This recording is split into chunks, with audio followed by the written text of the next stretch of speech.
magandang umaga sa inyong lahat. Ayan, bago ko mag-walking, eto nag-prepare ako ng tip. Kasi nakagawa ako ng crostini kahapon. Yan ay mga lumang tinapay na nilagay ko lang sa toaster. Ni-slice ko isa-isa na maliliit para, yan, bite size. O, meron akong dalawang klaseng keso. Tira-tira lang naman yan. Ayan, parmesan. Tapos, salt, pepper, balsamic vinegar, sun-dried tomatoes, rosemary, basil, and thyme. So, ayan. Meron akong feta cheese.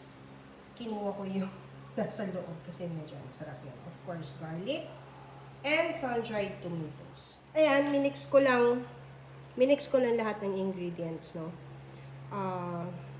Wala namang sukat. Depende na rin sa inyo kung paano. Pero, ayan. Tikman nga natin.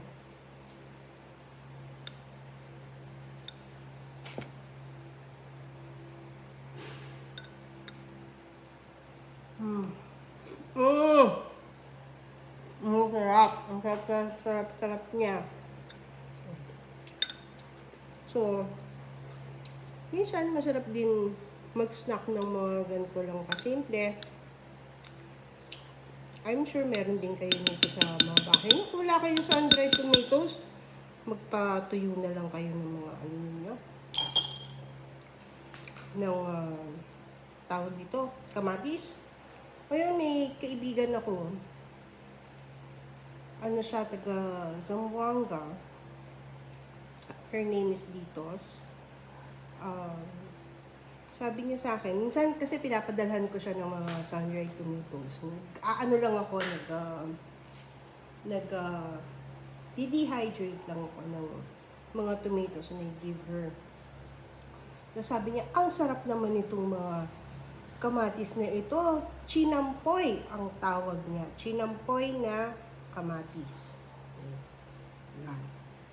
So, try niya na. Masarap siya. Gusto ko pa. After nito, I'm going to walk na. Punta akong UP. Pero perfect na to.